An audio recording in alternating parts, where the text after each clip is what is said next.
Malien ou salamu alaikum. Bafuli bla jamana den kelen na be Mali kono ani Mali koka.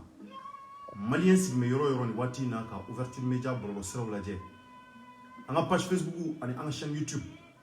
Ambe jamana den be fu be wala nyuma don. Aw munu sigme nazara jamana wala ante senge wala nyuma don na. Shulikle jamuka yi asigo sigi anga nga fuli bla awye. Munu me français Espagne fo kata se jamana duma chama États-Unis ni Canada no ambe aw be fu Malien. Aw munu zigimbe arabu jamana wala Tunisien spécialement nga foli bla jamana de munu biya Malien anga foli bi soma ka fo ka jamuka mandi chorno decrypt ko chorno ka wala o sigile fleni aw yetuni ka yira awla ka fo amba fo shuri kle ande jamana ngono ni o ba mali baye am bombe jamana ngono nga aklibi jamana ina aklibi knofunu munu be ka nga di jamana kono on akliba la sabula odi on kewali anga foli bi se jamana nyuma bema aman kan baw fu Mali kono ka takay fo kidal munu zigime sika so mara wala mopti ami kuligoro mara ma be fu kata fo kidal ani Tombouctou ni gaw anga foli rabi se salifma ami salif nyang fu ka wala nyimando ani ka fara aidaraka ale mun bi barake Tunisie ambassade la anga foli bi se ayrama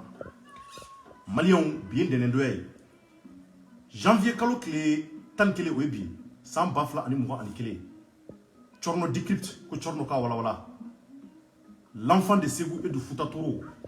Nga foli bi blanc kanuba be ka ira ka fo mumembolobi au sujet grimant belebele badamadoye mumbe kanga nga kuma ka nga jatemine o kofe nanda ka nga sama ka wala like an kanuba wiye aw mumbe je fana nani fe o folo Malien amina ira ka fo comme mbanga jamana kono aw ba kalama le 3 janvier 2021 dimanche jantemene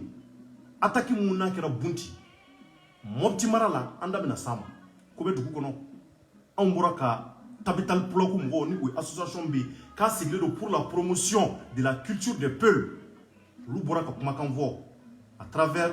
Boubousso yu mvo amena o dawkloka o ko fa angla ka nga Mali gouvernement yere ka communiquer ni o ministère de la défense et des anciens combattants lu fana kuma kan vo kuma mumbe ku kabako ko ba ko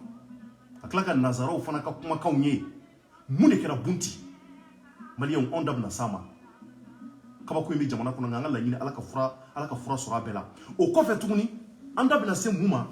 o ye ka fo Razbach the lion the Thomas Sankara malien Razbach le Bachili Razbach mumbe ni aye angon akan nyonya ko fe bara nyonya fana be nduguni ko chaman demena yani bikase Malien ale ambe ka baro ke kilinyi ma chama bi tugi ko he nga Malien ala kana inu lu bla nyona de ala kana kuteme inu lu che suno diema bi bwa kalama awye dogo ni kuma mu vwani nyonje ulu bi ke bikadi shinimbe choko muna ala de bodon amina kuma Razbach ka Malien muna amina kuma ka aminu de lase aw mafana o ko fe tumuni aba kalama ka fo Goodluck Jonathan banga jamana kono ya wa ba Mali ba on wonti Mali bala de ngabe atama nga Mali kono awo Goodluck Jonathan ataranga jamana kono Malien ka fo ko transition mun nasima on nga jamana kono no e chamanje fanga yi El Hadji Ibrahim Boubacar Keita ka fanga bane ko fe chamanje fanga mun zigira mun ba to ka seka gilu turu anga president nyene masoro sangura mun nabi kanale anga seka jigida Mali profoka amba kalama ka fo ambe jekulu kono jekulu mbe ku be Afrika ni o CEDEAO yi ulu keme ka wulika njage wulika munu bi se ku atlito chamanje fanga ina bengani wala ukana seka ke chamanje fanga mi seka ke hera ni badi munu kele kana bwala woyo kana bwala anga seka lafia soro ko beka ke normalement unana bi ubina mvo wo ye mvo bi fana anda bina soma Malien ni le bina ki auka chodo decrypt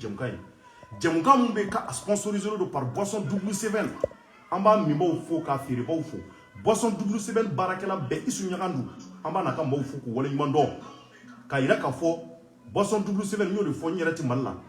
nga Boisson W7 carton gele be kana de chorno naka jama kulumaya Malien amina kanja nae mvama na ma ore keme ka tundu formu bala kosobe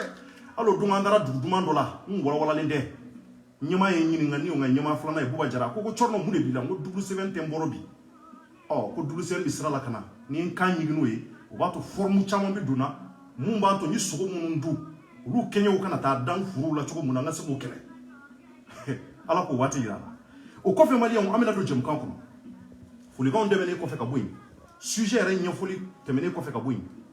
an b'a fɔ aw ye hali bi laɲini ala k'a sabati an ka jamana kɔnɔ laɲini ye mun ye ala k'o kɛ aw ni ne ye ala kana jugu sanna aw minnu bɛ tunga la ala ka tunga nɔgɔya aw ye aw taara nafolo ɲini mun kama ala k'a nɔgɔya ala k'o kisi tunga ɲɛni jugu ma n'i bɛ jamana kɔ kan i b'a dɔn k'a fɔ ko anw ka jamana in baara bɛ yen a maliyɛnw a nɔgɔyaba ye ala ye camancɛ fanga mun na b'an kunna an ka laɲini ye hali bi ala k'a ɲɛ o de y'an ka laɲini ye maliyɛnw an bɛ don sujet kɔnɔ rapidement an bɛ don sujet kɔnɔ mamadu jefaga n kɛlen k'ale wele ka na n kɛrɛfɛ n ka premier ministre n ka marabolo ɲɛmaa a bɛ n kɛrɛfɛ yan bi a bamanankalama don marabolo ɲɛmaa a bɛ fɔ o de ma ko premier ministre nasarakan na a bɛ n kɛrɛfɛ n bɛna tila ka kuma da yɛrɛ ma na wɔlɔwɔlɔ kan nka yan'o cɛ marakɛ fan ma folikan dɔ ɲɛsin jamanadenw ma u kɔrɔtɔn bɛ k'an kɔnɔ cɔri dɔ bɛna kuma mun bɛ jamana kɔnɔ n'an sera k'u fara ɲɔgɔn a nafamaw a girimaw an bɛna olu wɔlɔwɔlɔ tugunkan na folikan dɔ lase jamanadenw ma rapidement. Thierno, merci beaucoup. Je vais foli daminɛ i yɛrɛ bakun na o tɛmɛnen kɔfɛ n bɛ maliyɛn bɛɛ lajɛlen fo mɔgɔ bɛ k'an lajɛ nin wagati in na Mali kɔnɔ Mali ko kan an ka foli belebeleba b'u bɛɛ lajɛlen ye n b'a fɔ don o don wa n tɛ ɲinɛ fana n'i y'a mɛn ko ouverture média o ye danaya min bɛ an ni mɔgɔw cɛ mɔgɔw ye danaya mun ta k'a da ouverture média kan o ye danaya belebele ye o hukumu kɔnɔna la an tɛ se ka ɲinɛ olu ko an tɛ se ka don kuma foyi kɔnɔna la an tɛ se ka foyi waleya fa an ka waleɲumandɔn kɛ olu ye donc an b'olu de fo k'u waleɲumandɔn kosɛbɛ k'a fɔ minnu bɛ tunga la tunga sigi ma nɔgɔ cɔrɔ ala ka garijɛgɛ ɲuman di u bɛɛ lajɛlen ma ala ka sababu ɲuman ka an n'u ye ala ka dɔn yira u la mun ni bi tɛ kelen ye don mun u bɛ segin ka taga u bɔra ka taa u fakɔrɔw n'u bakɔrɔ minnu to u ko u ka se ka taga ka t'u tɔbɔtɔ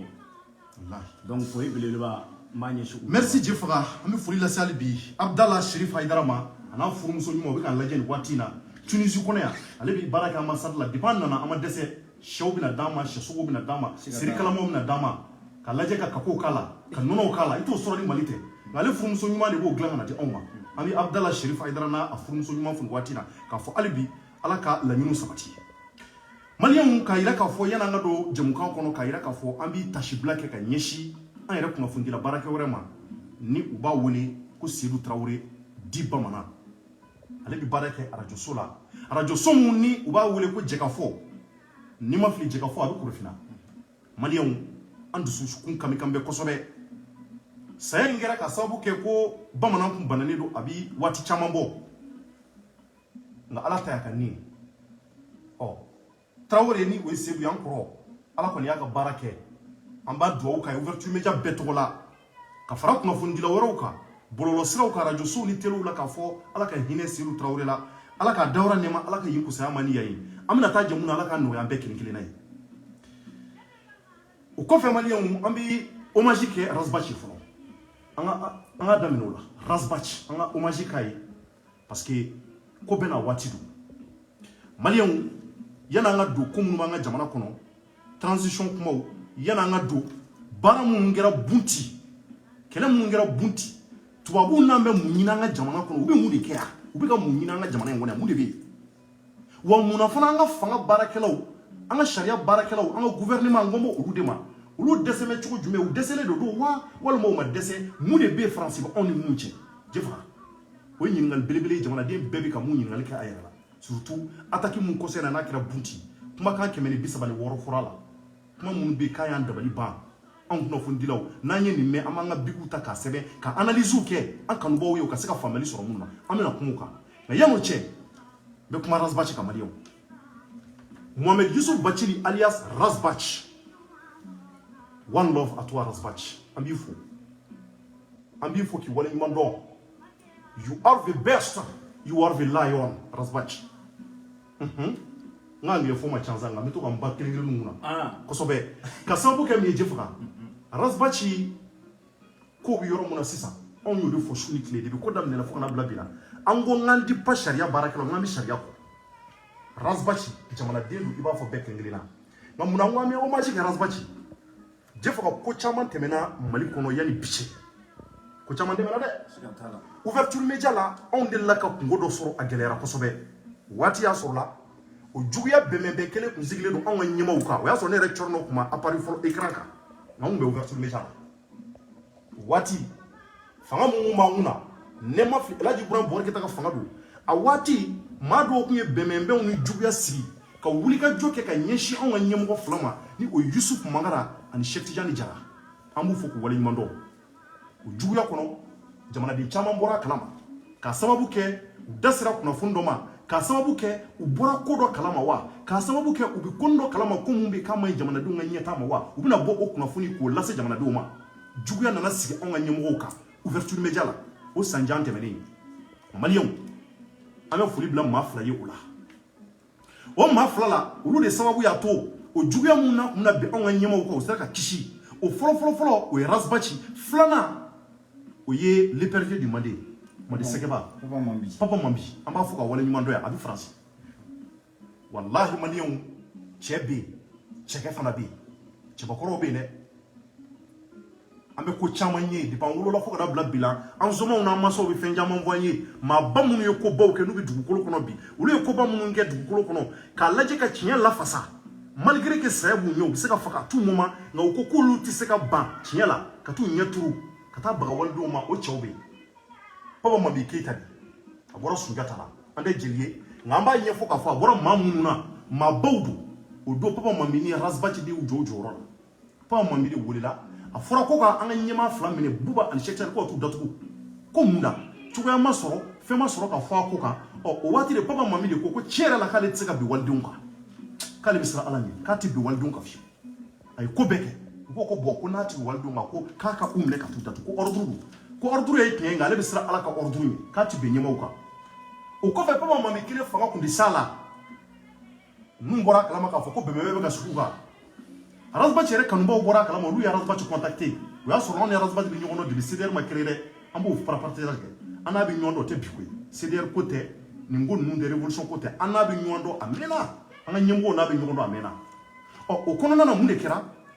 o don Razbachi de nana bɔ a kalama a n'a ka cɛdenw CDR jɛkulu u kɛra ka taa BJ fa dewu ko ayi ko ninnu tɛ se ka minɛ k'olu to balo la o mun n'a kɛra kunun a nana ye k'a fɔ jo ma sɔrɔ ka yira k'a fɔ ko ninnu ye ko kɛ u nana ye k'a fɔ ni maaba fila minnu wulila u fana nana bila o cogoya kelen na ko darati o bonya b'a ni Razbachi cɛ o kɔfɛ fana Mohamed Yusuf Bachiri le Thomas Sankara malien mun na an ko an bɛ tasibila kɛ ka ɲɛsin a ma mɔgɔ don maa mun don ko a y'a jɔ a jɔyɔrɔ la fɛn caman na jamana in kɔnɔ hali n'a sɔrɔla ko caman kɛra minnu ma ɲɛ a bolo nka ko caman fana kɛra minnu kɛra ni olu ɲɛna bolo fantan caman bɛ olu ɲɛji cɛra a ka kɛlɛ caman bɛ olu lawaleyara o de y'a to n ko kuma daminɛ i ni maa caman bi jɛ ni n'u kɛlɛla u b'a la ka i wayiba u b'i jira diɲɛ na ni ni maa ye ɲɔgɔn dɔn hali n'a sɔrɔ a tigi ka taabolo i ka taabolo tɛ i ye ko dɔ ye ko mun ma d'a tigi i da bɔ a la i k'a tigi to yen n'i ye ko ye ko mun bɛ yen k'a ma i bɛ se ka gɛrɛ a tigi la dogodogonin na k'a ɲɛfɔ ne ye nin hakilila nin hakilila ma diya ne ye o ka kusa maa mun bɛ yen k'a ye ko kɛ parce que nous sommes tous des êtres humains nul n'est parfait sur cette terre maa si dafalen tɛ bi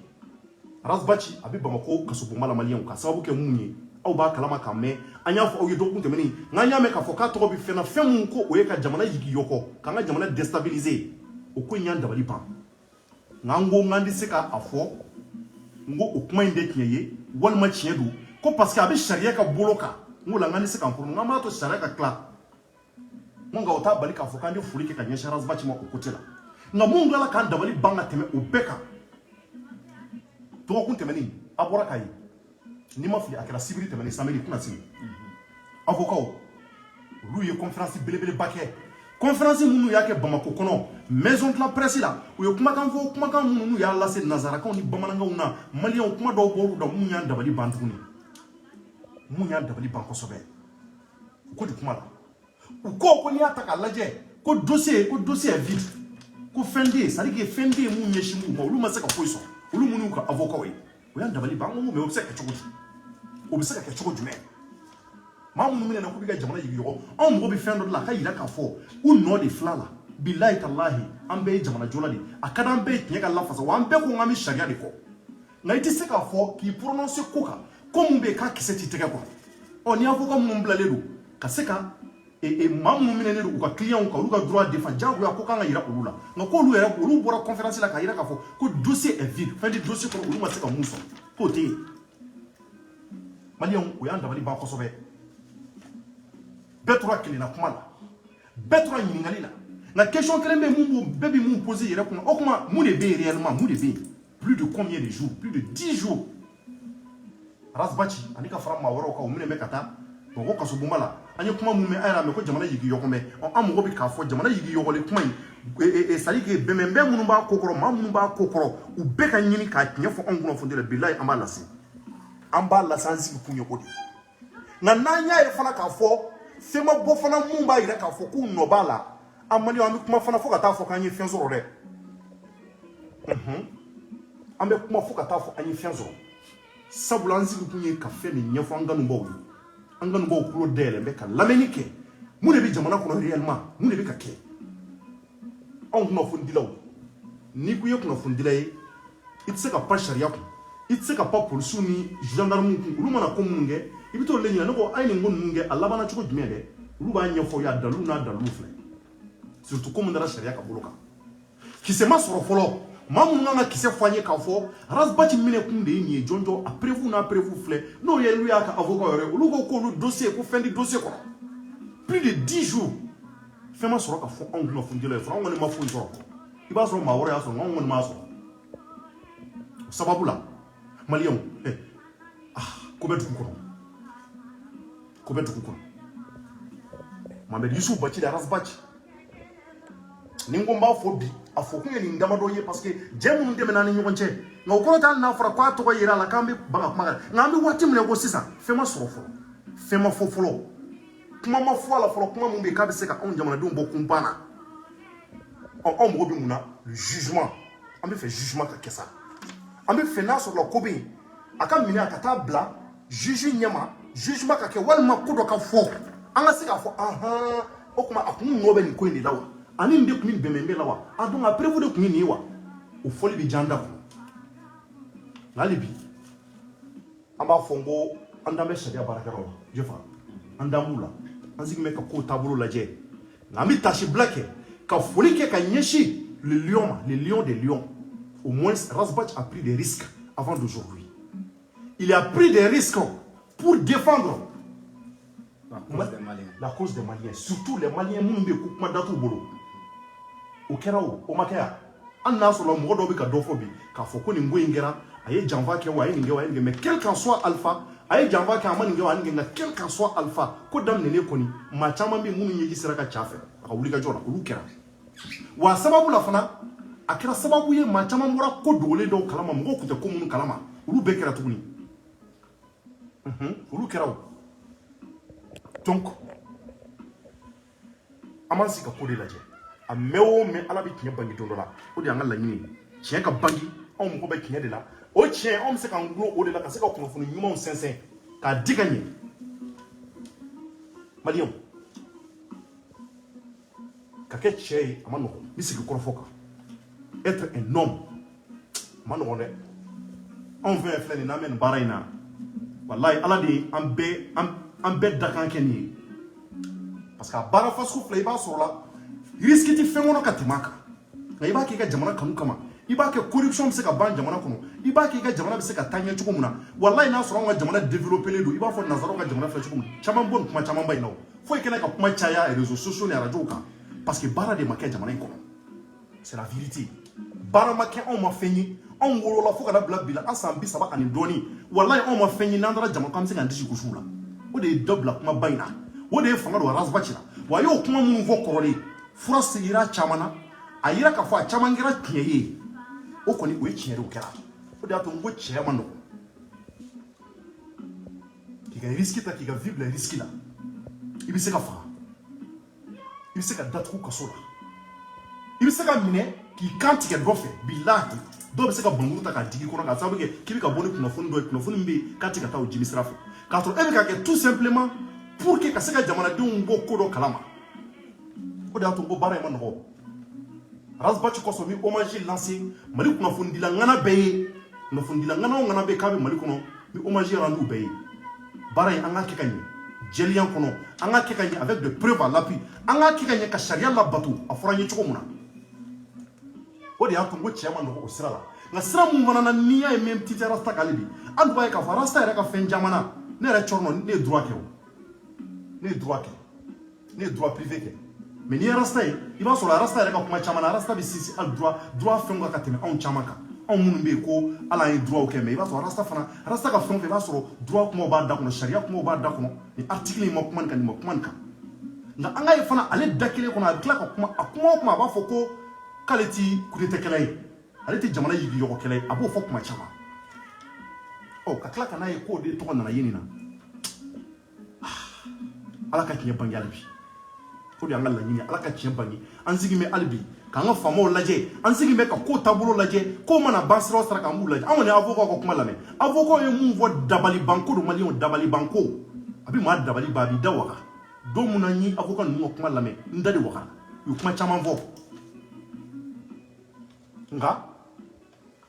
n'an bɛ taa an bɛ se a tɛ da maa caman na ko de Thomas Sankara maliyɛn Thomas Sankara ale tun ye cɛba ye Burkina Arazbachi kuma o kuma a bɛ kuma Thomas Sankara ka kobaw kan maliyɛnw ne ka kɛ Bob Marley fɛ ka Bob Marley lamɛn a sɔrɔla Arazbachi de fɛ parce que n y'a ye a ka émission n'i y'a ka émission lamɛn an kɔrɔ don ale cultivé mɛ dɔɔni ka tɛmɛ anw kan cultivé mɛ yɛrɛ ka tɛmɛ an kan kosɛbɛ parce que Arazbachi filɛ an kɔrɔ don a bɛ mun kalama ale ye mun y'anw m'o ye ko caman de bɛ n'a ɲɛ kɔrɔ Arazbachi ka émission la n'i y'a lamɛn i bɛ fɛn caman tɔmɔ tɔmɔ a la a bɛ fɛn dɔw fɔ ne yɛrɛ bɛ bigi ni gafew ta ka recherche kɛ pour voir a bɛ kuma fɛn caman kan i bɛ t'u lamɛn i b'a sɔrɔ tiɲɛ don bon n y'a ye k'a fɔ a kolen don Bob Marley la a ko Rasta de ka d'a ye n ka émission dɔ la yɛrɛ n delila k'a ɲininka Jeff n ko a ma a don n ko munna Rasta pourquoi a donna Rasta quoi munna ale donna Rastafari la parce que a y'a ye k'a fɔ Bob Marley ninnu ni fɛn caman u ka combat kun ye ka se ka noir minnu tun bɛ yen nɔ diɲɛ kɔnɔ a wagati noir minnu tun bɛ yen ka se ka noirs ka cause défendre en ce moment ne taara Bob Marley lamɛn n ye Bob Marley ka kuma caman ta k'a yɛlɛma k'a bayɛlɛma k'a bila nanzarakan na k'a lamɛn n y'a ye k'a fɔ kuma minnu b'a kɔnɔ kuma sigilenw don dususugu kumaw don n'i y'a ye bi bi in na anw ka jamana na nin ko ninnu diyara anw ka jamana kɔnɔ fo ka na fanga yɛrɛ don hali Arazbachi yɛrɛ la parce que tout simplement baara de ma kɛ ni baara kun kɛra o tɛ kɛ o nka au moins il faut qu'on soit reconnaissant quel qu'en soit alpha ko gɛlɛyara cogo o cogo soyons au moins reconnaissant il a été la première personne mun ye risque ta k'a ka vie di jamanadenw ma k'a ka ɲɛnamaya di jamanadenw ma Arazbachi yɛrɛ ka bi yɛrɛ sɔrɔ yɛrɛ dabalibanko tɛ yan sinon kuma bɔra da kɔnɔ i b'a fɔ sini ko nin cɛ in u bɛ taa nin cɛ in kun ci sini a bɛɛ n'ala cɛ parce que kuma dɔw bɛ bɔ a da kɔnɔ i yɛrɛ sigilen e mun yɛrɛ bi e fana mun bɛ kunnafoni di f'e yɛrɛ fana bɛ siran ale ta ɲɛ donc o ye koba de o ye kabako ko de o ye ko ye ko min n'a bɔra a da a kan ka ɲɛɲini ka risque ta ka kumaw fɔ nka anw da tɛ dɔwɛrɛ ye o ye ka bonyamasi kɛ ka d'a kan ka bonyamasi kɛ ka ɲɛsin a ma ka bonyamasi kɛ ko mun dɛmɛna an n'a ni ɲɔgɔn cɛ an kɔrɔ don mais anw ko an bɛ to sariya kɔ sariya mana mun fɔ an bɛ to kɔ nka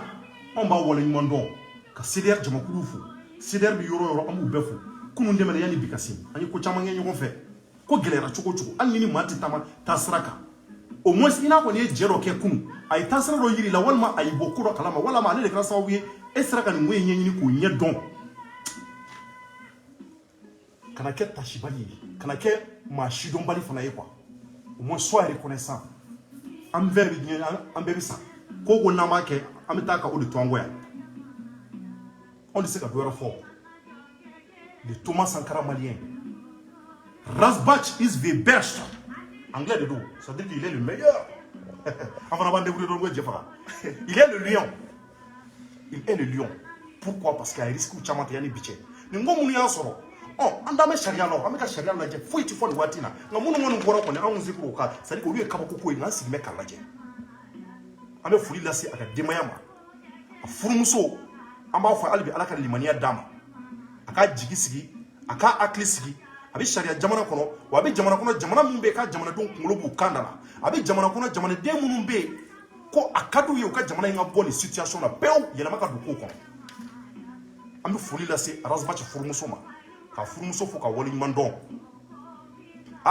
maliyɛnw muso caman bɛ yen a ma nɔgɔn olu ka se ka anw ka nin baara in des journalistes d'investigation des révolutionnaires des activistes i ka kɛ olu furumuso ye muso caman tɛ sɔn a ma dɛ muso minnu b'a kɛ foli de kan ka bila u ye an b'an profiter k'a ka denbaya fo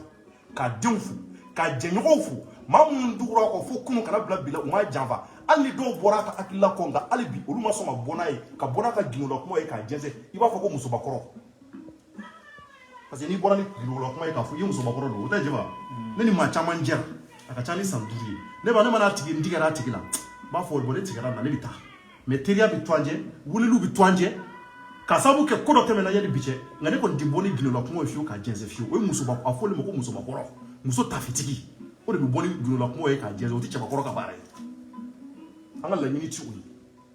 laɲini ye mun ye Mali kura laɲini ye mun ye ko ka yɛlɛma ni nin kɛra bi an b'a fɔ a barika Ala ye an bɛ foli bila Razbachi kɛrɛfɛmɔgɔw ye ani maa minnu ye taama ninnu kɛ ka gɛlɛyaw tɛmɛ fo ka na se bi ma caman minnu na ka bɔ sira fɛ yiri bɛ turu don mun na a mandirinw n'a lemurubaw kun ka ca jɛfaga nka lemuruba caman bɔra ka bin ka sɔrɔ u ma mɔ dɛ a belebelebaw u caman bɔra ka bin walahi lemuruba dɔw yɛrɛ tun bɛ yen olu ka bon kosɛbɛ nka tellement que olu gulonnen tora k'u gulonnen to c'est à dire que u bɔra ka bin u yɛrɛ ma maa ma mako la yɛrɛ fiɲɛ ma ci k'a fɔ k'u bɔra ka bin nka olu y'u t'u yɛrɛ ma ka bɔ ka bin kɔrɔ caman b'o la dɛ kɔrɔ caman b'o la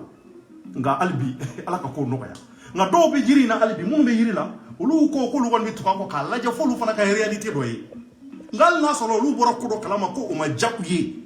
olu cɛbakɔrɔ caman bɛ minnu fana bɛ bɔ k'a sɔrɔ u dɔw ma kɛ pɛlɛpɛlɛ nka ka limaniya di an bɛɛ kelen kelenna ma an bɛ foli bila kɛrɛfɛmaw ye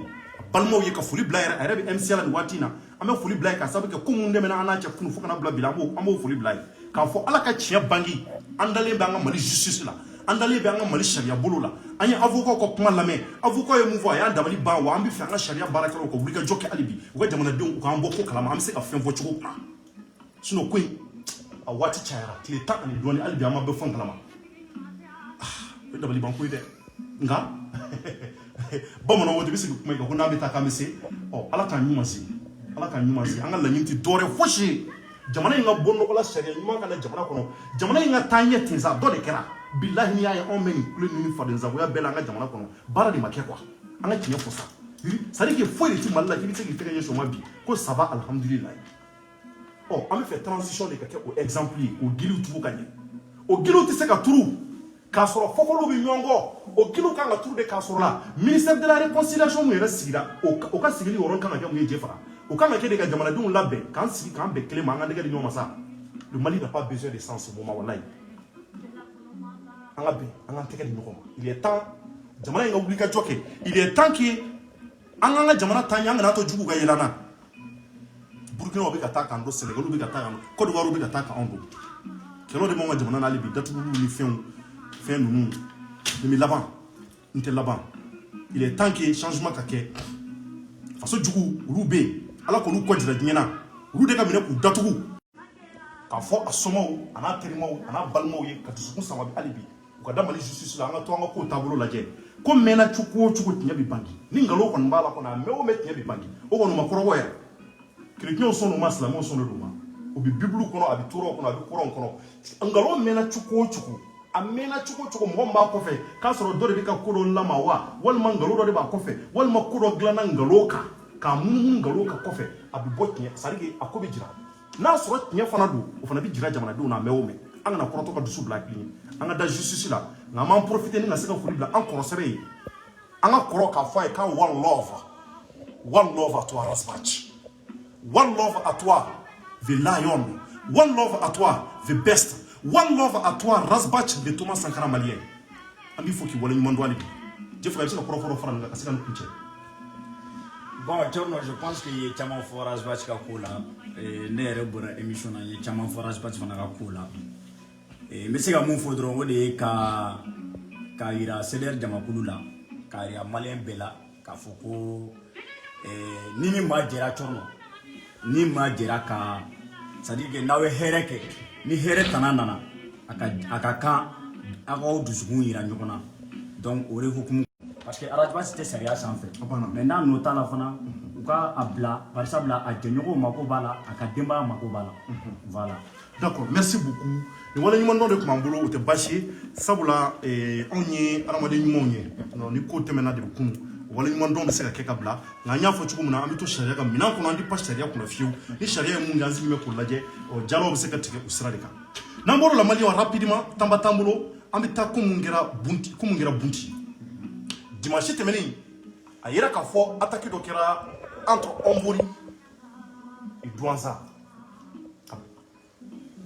a bɛ Mopti mara la Ombori ni Douanza dugu dɔ de bɛ u bɛ dugu min wele ko bunti fulaw de ka ca dugu la kosɛbɛ a dugu tila bɛɛ fulaw dimanche tɛmɛnen an kumana kan k'a fɔ avion dɔ taara maaw ka taa ci jamakulu la ko maaw sara mɔgɔw bɔra ko in kalama cogo jumɛn an y'a ye k'a fɔ l'association Tabital Pulaku o ye association min mun sigilen don pour la promotion c'est-à-dire que fulaw ka culture minnu bɛ k'o promotion kɛ diɲɛmaa ye olu de bɔra k'a yira k'a fɔ ko maa dɔw tun bɛ mariage la fula dɔw tun bɛ mariage la k'u ka ɲɛnajɛw kɛ k'u ka ɲɛnajɛw kɛ u ka kɔɲɔ kɛ ko avion dɔ taara bombe ci u la k'u tila bɛɛ fa maliyɛnw o kɛra o y'anw dabali ban kosɛbɛ dabali ban kɛra bɛɛ ye ɲininkali posé yɛrɛ kun k'a fɔ ko nin tɛ dɔwɛrɛ ko nin ye faransi maa caman y'o fɔ dɔw fana ko ko ni faransi ko tɛ ko nin bɛ se ka kɛ joli bɛɛ y'i ta fɔ anw fana bɔra an ko k'an di bɔ ten f'an ka tile fila kɛ an k'a lajɛ n'an ka jamana ɲɛmɔgɔ bɛna communiqué mun kan anw b'an basé o communiqué de kan ka sɔrɔ ka kuma anw y'a ye tile kelen kɛra tile fila kɛra communiqué ma kɛ an dabali banna an fana bɔra an ko bon an b'an ka jamana ɲɛmɔgɔw kɔnɔ mun de kɛra réellement mun de ye buntikaw sɔrɔ pourquoi an balima fila minnu bɛ u taara san ta avion jumɛn taara bombe ci u la nka yan'o cɛ an ye mun yan'o cɛ yan'an ka bɔ anw ye mun an y'a ye k'a fɔ ko in kɛra don mun na o kɛra dimanche o dugusajɛ lundi an bɔra ka nazaraw ka presse nazaraw ka téléso minnu bɛ olu kumana kan ka yira k'a fɔ ko avion olu ka avion dɔ taara juguw faga mali kɔnɔ k'a kɛra Ombori ani Douentza ni ɲɔgɔn cɛ donc bɛɛ y'a dɔn ko bunti de don maliyɛnw o kɛlen kumaw cayara k'a da mun kan maaw y'a yira k'a fɔ ko donc ko faransi de don wa parce que ko fɛn in kɛra don min na faransi y'a fɔ k'ale fana ta kɛra o don kelen nka k'ale ma taa mɔgɔw tɔ manaji la k'u faga dɛ ale taara ka taa terrorisiw de sɔrɔ ka marifa k'u taara bombe de ci terrorisiw la avion na k'u faga parce que k'olu bɛ yan walasa ka anw dɛmɛ de maliyɛnw ko bɛ dugu kɔnɔ o kɛlen mun de kɛra tuguni an nana ye tuguni k'a fɔ anw kumalen a kan anw ye kuma caman fɔ k'a fɔ n ko mun yɛrɛ y'anw dabali ban fɔlɔ français yɛrɛ ka communiqué man ka kɛ anw ta ɲɛ yɛrɛ fɔlɔ quoi ce n'est pas normal n ko tɛ se ka o yɔrɔ faamuya a kun ka da anw ye nin ko mun n'a kɛra a kɛra don mun na yɛrɛ o dugusajɛ sɔgɔmada joona fɛ anw ka jamana ɲɛmɔgɔ ka communiqué urgence dɔ k'a kan joona joona k'a fɔ ko dɔ kɛra an ka jamana yen yɔrɔ la an y'a mɛn k'a fɔ ko avion dɔ taara bombe ci o avion mun n'a taara bombe ci a yɔrɔ la an bɛ ka ko ɲɛɲini jɔnni de nɔ ye nin ko ye ou bien k'a fɔ bombe mun cira an ka sɔrɔdasiw de don u bɔra ka terroriste baden faga san a y'an ka sɔrɔdasiw félicité n'o kun kɛra maaw kun bɛ se ka lafiya sɔrɔ nka comment est-ce que étrangers b'anw ka jamana kɔnɔ nin ko mun kɛra olu yɛrɛ teliyara joona ka kuma a kan yanni anw yɛrɛ ka olu b'anw yɛrɛ mun ka jamana kɔnɔ yanni anw yɛrɛ ka kuma a kan c'est comme si que ne ye dunan dɔ yɛrɛ sɔn n yɛrɛ ka bon kɔnɔ n bɛ si bon mun kɔnɔ an bɛ dumuni kɛ la an bɛ fɛn bɛɛ kɛ ɲɔgɔn fɛ ko dɔ kɛra ne ka du kɔnɔ yanni ne ka bɔ k'a fɔ o dunan in y'a teliya ka taa fɔ kɛnɛmamaw ye o ye kabako ye dɛ o yɔrɔ la soit dunan in di maa ɲuman ye soit ko mun bɛ an ka c'est à dire a bɛ ne yɛrɛ mun ka du kɔnɔ ne ma n jɔ n jɔyɔrɔ la joona ka kuma joona kuma in b'o fila de don o bɛ maa caman sɔn hakili la k'a yira k'a fɔ nin ko mun n'a kɛra bɛɛ dabali banna an nana ye k'a fɔ Tabital Pulaku mun n'olu kun kumana kan olu tilala ka na communiqué kɛ tuguni k'a yira ko ayi ko dɔwɛrɛ tɛ dɛ ko fulaw yɛrɛ ko minnu bɛ manager la dɛ k'olu de don ko terroriste tɛ an kala ka jaw ye bɔlɔlɔw kan nka an t'a dɔn n'o ye ja réel ye ni ja sɛbɛlamaw don an ɲɛ bɛ sugu caman dalen la maliyɛnw mun kɛra tuguni le 7 janvier ni ma fili o tun ye kunasini le 7 janvier an y'a ye k'a fɔ an ka jamana minisiriso bɛ n'a ɲɛsin bɛ sɔrɔdasiw ka ko ɲɛnabɔli ma ministère de la défense et des anciens combattants olu kumana kan u ka kumakanw na ni minnu capitaine kunkolo la u ko nin y'a tile damadɔ ye u bɛ ka wulikajɔ kɛ u bɛ ci dɔ la ni ka se k'a lajɛ bamanci minnu bɛ k'u b'an ka jamanaw kɔnɔ n'a kɛmɛ ka frontière damadɔ se a dan na Mali Niger ani ka fara Burkina kan u kɛmɛ ka wulikajɔ kɛ ka se ka olu bamanciw faga ko an ka forces armées maliennes b'a la ani ka fara Barkhane kan ani ka fara G5 Sahel sɔrɔdasiw fana kan o ko kɔnɔna na k'u taara bɔ dugu dɔ kan a dugu ka filɛ entre Ombori et Douentza ko dugu in na ko tun bɛ jateminɛw la jateminɛw nana ye k'a fɔ olu ye image minnu sɔrɔ u ka wulikajɔw k'o kɔnɔ u nana ye k'a fɔ maa dɔw kun jɔjɔlen don maa minnu bɛ yen k'u kun regroupé don k'u bɛ taa maa 50 bɔ ɲɔgɔn la o mɔgɔ 50 la u ma bali foyi la mototigi kelen bɛ ka na ko marifa b'o bolo o kɔfɛ tuguni u nana pick-up dɔ fana natɔ ye pick-up ye mobili jamanjan in ye mobili mun bɛ yen k'a bɛ se ka n'i taara dugu la i bɛ se ka zɛrɛn san ka k'a kɔnɔ charbon san ka k'a kɔfɛla la o de ye pick-up ye o belebelebani tun b'u bolo ko o fana caman nana mɔgɔw b'o fana kɔnɔ o fana nana jɔ tuguni o kɔfɛ u ɲɛ b'a la u tila groupe in maa 50 u tilala sigiyɔrɔma 3 ni ɲɔgɔn cɛ o sigiyɔrɔma 3 la u tilala ka n'a ye tuguni maa wɛrɛw b'u cɛla tuguni marifa tun bɛ maa minnu bolo minnu y'u dabali ban donc olu fana y'a dɔn k'a fɔ tigitigi ni maa minnu filɛ nin n'u ye jadisiw ye wa ko maa wɛrɛw tɛ u bɛ maa minnu wele ko katiba kɛrɛma katiba ye maa minnu bɛ filadugu minnu bɛ maa minnu ɲɛmɛ ka wulikajɔ sabati k'u ka yɔrɔ k'u ka association tɔgɔ la k'u ka jɛkulu tɔgɔ la ko katiba ka se k'a lajɛ ka silamɛya sinsin an ka jamana kɔnɔ jagoya ko olu de don kumakan in ɲɛmɛ k'olu fana lamɛn ka ɲɛ dɛ u ko kɔrɔfɔ kɔnɔ tuguni ko maa minnu bɛ yen k'olu ma sɔsɔli don a la ko ninnu ye jadisiw ye bamanciw don wa olu y'o dɔn cogo jumɛn o kɔfɛla tuguni u y'a ye k'a fɔ maa ninnu kɛlen k'u yɛrɛ tila ko muso tun t'u cɛ la den tun t'u cɛ la u cɛdamaw kun olu sɔrɔla ka hélicoptère de sɔrɔla k'a capter k'a fɔ ninnu de ye bamanciw de ye ninnu bɛ ka ko dɔ de labɛn u sɔrɔla ka bɔm ci bɔm cilen hélicoptère kan n'o ye pankuru in ye o kɛlen sisan maa baden sa dɔw blessera dɔw y'u yɛrɛ ɲini ko waati o kɛra 13h waati ninnu parce que ko in bɛɛ daminɛna sɔgɔmada fɛ u bɛ jateminɛw la 13h waati de nin kɛwale in kɛra 13h tɛmɛnin u nana ye k'a fɔ fo ka taa se 16h 17h waati ninnu ma u nana mun jateminɛ u nana ye k'a fɔ maa wɛrɛw bɛ kana su ninnu ta ko marifa b'olu bolo musow fana bɛ ka na ni kasi ye u nana su ta su minnu n'a taara bɛɛ taara ni su ye ka se yan dɔw taara ni dɔ ye yan dɔw taara ni dɔ ye yan donc ko k'a yira k'a fɔ olu bɛ wulikajɔ minnu na jamana in ye o ye ka se ka jamana in lakana ko ɲuman kɛ ka ɲɛ bamacɛ minnu bɛ n'u b'an ka jamana kɔnɔ ka se ka u lasila tunu mun b'a to lafiya ɲuman bɛ se ka na an ka jamana kɔnɔ lakana ɲuman bɛ se ka na an ka jamana kɔnɔ cogo min na wa k'olu bi maa minnu n'a bɛ an dɛmɛ nin baara ɲuman na ni o ye tubabuw b'a la farafin wɛrɛw b'a la k'u b'u bɛɛ fɔ k'u wale ɲuman dɔn u ka baara ɲuman minnu bɛ ka k'an ka jamana kɔnɔ yan maliyɛnw nin communiqué de kɛra an ka mali ɲɛmɔgɔw fɛ communiqué a kɛlen a kumaw cayara dugu kɔnɔ nka an kɛra ka mun ye tuguni an y'a ye capital pulaku l'association fulaw ka association in o fana bɔra ka communiqué kɛ bi u ye communiqué kɛ communiqué minnu y'a kɛ a nana ye k'a fɔ communiqué in kɔnɔ maliyɛnw capital pulaku ɲɛmɔgɔw an y'a ye Michel So Bubu Soni ma fili a ye kumakan ta a ko maa minnu bɛ ni bɔmi cira bunti kɔnɔ maa minnu sara ko terroriste tɛ k'ale b'a kan kɔrɔ tama ye a ye an balima fila dɔ tɔgɔ fɔ un certain Diallo k'o ka dulamɔgɔw de don k'o ka kɔɲɔ de tun bɛ yen ko bɛɛ b'a dɔn laada la ni kɔɲɔ ninnu bɛ kɛ i b'a sɔrɔ la kɔɲɔ ninnu kɔnɔ muso tɛ ɲami cɛw la denw tɛ ɲamu na k'olu filaw caman ka laadaw ye o ye o laadaw kɔnɔna na musow tɛ ɲami cɛw yɛrɛ damaw de bɛ bila ka se ka kɔɲɔw labɛn k'o bɛ kɛ k'u y'u to o de la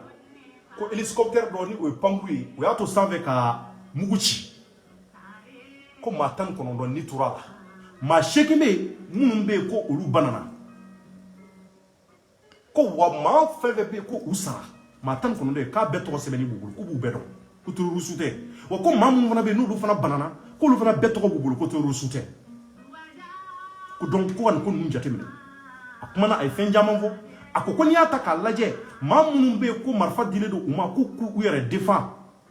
ko jateminɛ de kan ka kɛ o ko ninnu kɔnɔ ko de bɛ na ni gɛlɛya caman ye ko ninnu na ko en réalité n'i y'a ta k'a lajɛ olu ka maa minnu sara k'olu bɛ fɛ ko ɲɛmɔgɔw ka bɔ ka tiɲɛ fɔ ɲɛmɔgɔw ka bɔ ka fɛn fɔ fɛnw bɛ ko faamuyali sɔrɔ a ka se ka fɔ au moins ko erreur de don ko erreur kɛra k'o bɛ se ka fɔ n'o fɔra olu b'o faamuya ko nka k'a fɔ ko terroriste don k'olu ma sɔn maliyɛnw de kɛra capital pulaku mɔgɔw ka kɔrɔfɔ ye sisan ɲininkali mun bɛ yen nin ko in aw ye mun faamuya la Faransi pourquoi ko in kɛlen Faransi de y'a teliya joona ka kumakan k'a kan mun na Faransi teliyara k'o kɛ fɔlɔ o ye ɲininkali fɔlɔ ye anw m'an yɛrɛ ɲininka o la mun na nin ko in a kɛra fo ka na bila sisan na an nana nin kumakan ninnu mɛn k'a ye k'a fɔ ko mun bɛ yen k'a bɛ maa sɔn hakili la ko mun bɛ yen k'a bɛ maa hakili panpan maa ninnu terroriste de tun don wa marifa minnu b'u bolo an ka Mali ɲɛmɔgɔw ye mun fɔ tari marifa in di mun ma u yɛrɛ de tun k'u yɛrɛ défend wa o de ye ɲininkali ye walima marifa tun b'u bolo ɲininkali filanan walima maa minnu ye bɔm ci tubabu minnu y'u to hélicoptère la ka bɔmu ci ka jigin tari u filila cible de la wa nka anw kɔni dabali banna dɛ an y'a ye k'a fɔ association minnu sigilen don walasa ka se ka adamadenw ka hakɛ défend association malienne des droits de l'homme ani fédération internationale pour les droits de l'homme olu ye wulikajɔ kɛ maliyɛnw k'a yira k'a fɔ k'olu bɛna ko in sigi k'a sen k'a tiɲɛ dɔn jɔnni jo bɛ nin na jɔnni ye nin ko in kɛ nin ko in pour maa minnu fagara jɔnni don de est-ce que terroriste don k'olu bɛ k'a ko ɲɛɲini k'u t'a ko bila dagada la fiyewu anw m'an tɛgɛ ɲɛsin Faransi ma yan maliyɛnw bɛ kuma Faransi kan pourquoi k'a yira k'a fɔ nazaraw b'an ka jamana kɔnɔ mun de la dɛ ne ko mun de bɛ yen réellement ni nazara ninnu b'an ka jamana kɔnɔ c'est à dire que Qu'est-ce qui ne va pas réellement? Pourquoi Nazaro banga jamana kono tout le temps ningo numu kera anye bala ka fandi ka tanye andi ka segiko nanye pangile ta ko dokera amba ye kojugu wara na katuguni munga junga tebe kolinka okuma Nazaro be munyino nga jamana kono wala Nazaro be on ko chewa on nga nyemo iba soro unyebe ko la ubaro ni Nazaro nana bo yinno toro abeke mashiba ya mbebu tari ko de loi ngamaliyon amewo me ala bi ofana tinya bangi kodo ko nimbe ko mumbe ko anjita kalama kodo be ko mum wana be ka kera ni njugo ena munya ndabali ba wal ma kuma mum wara fana tari tinya dowa point d'interrogation nga faransi bi mun ko nga jamana kono ya Nazaro nambe mun nyina nga jamana kono ya on nga chedum bi sawati be amaye ka fo mamun wana be no ambal ma flow ka chanyi cheya fa ko kuma la mishi soko ko bi ka flow chama de ke turusi ko flow chama de turusi ko flow ko flow dro de turusi ko kana sa ko sabali ko de gela ko so no e flow mu ka ba ka mishigena ko bu tege so ko turusi o bi sa chugo do le ko lo flow de ke me sibulu bi ko ka sabali ko jateme oh capital plug nyemo ye niveau anga mali nyemo ye niveau france fana ye niveau nyingane mu be ni bebe ka poser yere kuna mu de be on france tche koni taras kuru sanbe itsiki dasa mu de boni France che ko on jamana de mun be dum manana ko on da kalama iba soro France jome on ko ba chere jamana de mu jefara ouais chorno tarbashi tidatu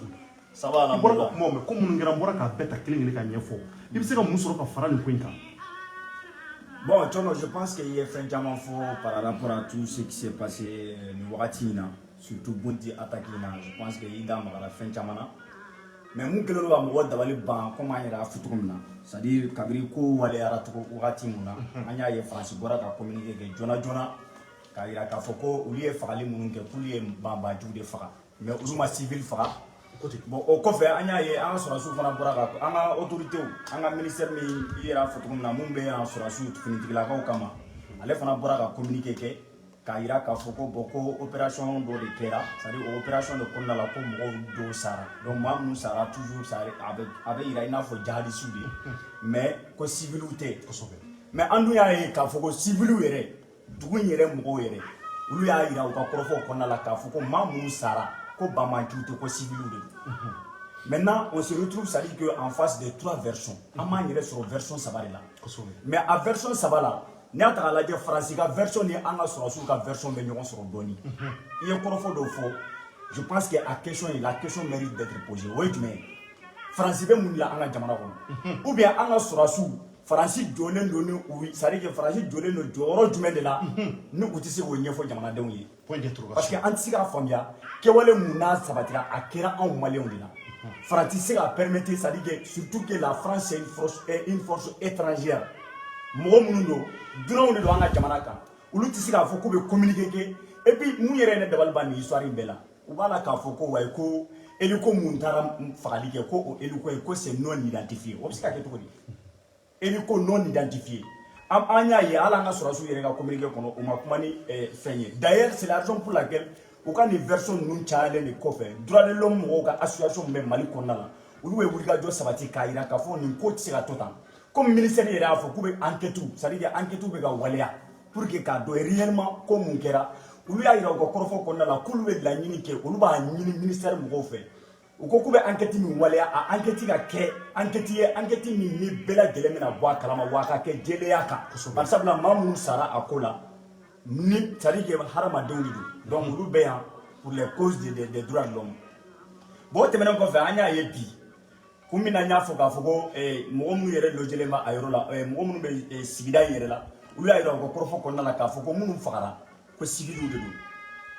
we communiquer ke bi ka ira bela dilena ka foko bon ko maraji de tumeka wala ulu ayro la utara mamunu faga ko ulu manu te jadi suye ko population yere de do sari ke jamana don yere de do mais ils n'ont rien à voir avec le terrorisme ko ulu fei ni demunu beke ita so chew be sigi yoro dola muso be sigi yoro dola mo ti nyami nyona donc ko fe u sigilen torale u ballamuna ko eliko nana kana cheni do uluku donc ni ata la ni version chamay mais le problème ça dit que du Mali surtout du centre du Mali o te problème wéré c'est-à-dire non seulement moi je ne comprends pas, j'aimerais que un gouvernement a beau ou ka France ka position ñefo anyana kosube o temene ko fe fana ou ka korfo c'est-à-dire que ou ka lajɛ milice mun ba an ka jamana kɔnɔna la parce que ni ya ta ka lajɛ milice mun be olu milice a caman be ni an ka problème caman be ka dérouler nord kɔnɔna la parce que ali fulaw ka u ka association mun be u ye communiqué min kɛ u y'a yira u ka communiqué kɔnɔna la k'a fɔ ko an ka sɔrɔsiw kuma caman u bɛ fila caman minɛ ka taga n'a ye u b'u kɛ bamaciw de ye ko fulaw dɔw bɛ yen u bɛ t'u sɔrɔ u ka wɛrɛw kɔnɔna la u b'u minɛ ka taga u b'a fɔ ko bamaciw don fulaw dɔw bɛ yen u bɛ taa sɔrɔ u bɛ garawaliw kɔnɔna la u bɛ misi feere la u bɛ n'u minɛ ka taga n'u ye donc u ye fɛn caman fɔ maintenant an ka état kan ka c'est-à-dire cɛsiri de kɛ walasa ka milice minnu yɛrɛ bɛ centre kɔnɔna la u ka milice ninnu u ka essayer k'u désarmer parce que ni attaque bɛ ka kɛ maa t'a dɔn sɔrɔsi de taara kɛ wa ni de taara kɛ wa parce que n'i y'a ta k'a lajɛ milice baden de bɛ centre kɔnɔna in na d'ailleurs c'est ce qui fait que an ka centre problème yɛrɛ a tɛ se ka fɔ ka ban kosɛbɛ parce que dɔw yɛrɛ bɛ yen c'est des bandits armés u bɛ fara ɲɔgɔn kan u bɛ taa fɛnw kɛ yɔrɔw la bon ni attaque bɛ kɛ u bɛ taa ka taa baga civiliw dɔw ma yɔrɔ dɔw la ka fagaliw kɛ mais o kɔni an bɛ mun laɲini mun k'u fɛ nin ko min kɛra u k'a ɲini ko mun yɛrɛ ko k'u bɛ ka enquête kɛ walasa ka tiɲɛ bange donc an dan b'u la an b'a dɔn k'a fɔ ko u bɛna enquête ɲɛnama kɛ walasa c'est-à-dire ka kunnafoni ɲɛnama k'a di jamanadenw ma bɛɛ lajɛlen ka se ka faamuyali sɔrɔ a la ni civiliw de sara ou bien ni jihadistes de don mɔgɔw c'est-à-dire mɔgɔw bɛna se k'a dɔn cogoya mun na k'a fɔ réellement ni de kɛra voilà d'accord Jeff merci beaucoup elle est en tant que vraiment m'en profiter ka jamanaden bɛɛ fo ni de kɔni bɛ yen nka an bɛ to ta ka ko lajɛ an b'an jigi da hali bi l'association malienne pour c'est-à-dire droit de l'homme an bɛ foli bila o ye k'a fɔ an bɛ ko in lajɛ mun de kɛra réellement olu de bɛ se ka fɛn farabasiya tigɛ san ka tiɲɛ fɔ k'a fɔ ni de kɛra réellement ni de fɔra sinon ko in kɔni mɔgɔ dabali banna k'a fɔ k'an dalen tɛ faransi ka fɔli la ou bien an dalen tɛ an ka ɲɛmɔgɔ ka fɔli la walima an dalen tɛ capital pulaku la o daliya foyi tɛ maa si bolo k'i bɛ se k'o jalatigɛ fɔlɔ an kɔni ye bɛɛ ta lamɛn wa bɛɛ dabali banna wa nin ko in bɛ bɛɛ bila kunkolo siɲɛ na wa maliyɛnw ala k'a tiɲɛ baki an b'a kuncɛ ni mun ye rapidement k'a fɔ ɛrɛ kɔni y'an tan tɛgɛ ma Goodluck Jonathan y'o fɔ ale bɛ yan tile fila donc an bɛna an tɛmɛ o kan rapidement a nalen don tout simplement ka se k'ale transition ni o ye cɛmancɛ fanga mun n'a bɛ ka kɛ sen kan o cɛmancɛ fanga in de b'a daminɛ fo ka na bila bi la a bɛ ka taa sira jumɛn kan sabula ko kalafiliw kan ka labɛn donc Goodluck Jonathan ale bɛ an ka dugukolo kan n'o ye médiateur ye ani CEDEAO mɔgɔw ka commission ɲɛmɔgɔ o fana bɛ yan donc ani ka fara Ghana ministre des affaires étrangères o fana bɛ Mali kɔnɔ tile fila donc u nanen don ka se ka nin ko ninnu lajɛ en même temps minɛni minnu fana kɛra k'u bɛna k'u da magara o fana na donc en même temps fana ka taa lajɛ seli minnu bɛ yen n'olu bɛ élection préparé ka t'olu fana ɲininka tari gɛlɛya minnu jumɛn b'u la walasa ko in ka préparé donc u kan ka taa n'u ye ɲɔgɔnye minnu kɛ bi tile fila in kɔnɔ ka taa bi fo ka na se sini ma u bɛna taa o de lakale le 23 janvier président caman sigilen ani ka fara CEDEAO gouvernement yɛrɛ kan k'a da u tulo kan u bɛ sɔrɔ ka décision dɔ ta walima ni kuma b'u bolo ka fɔ a la u bɛ sɔrɔ k'o fɔ donc an b'a fɔ hali bi ko in ala k'a fɔ ban hɛrɛ la donc maliyɛnw an b'a fɔ ka waleɲuman dɔn k'a yira k'a fɔ hali bi laɲini ala k'a sabati ala ka Mali ja an ka laɲini ye mun ye cɛmancɛ fanga ala k'a ɲɛ o de y'an ka laɲini su ni tile a bɛ se ka ɲɛ sira o sira kan bɛn sira keleya sira a bɛ se ka bɛn ko mun kan mun b'a to hali bi an ka jamana bɛ se ka taa ɲɛ o de y'an ka laɲini su ni tile wa an b'o dugawu kɛ ala k'o sabati maliyɛnw cɔrininw ka foli bɛ se aw bɛɛ kelen kelenna wa fo Tunisien Mamadu Jɛfɛ ale tun bɛ kɛrɛfɛ inshallah an b'a fɔ aw ye ni ko minnu fana bɔra kunnafoni wɛrɛ la jamana kɔnɔ an n'an di jamana kɔnɔ o t'a bali k'an n'an da don jamana kunnafoni na an b'an da maga la walasa ka se ka bɔ kunpan na cogo min na a k'an bɛn waati wɛrɛ merci à toutes et à tous et au revoir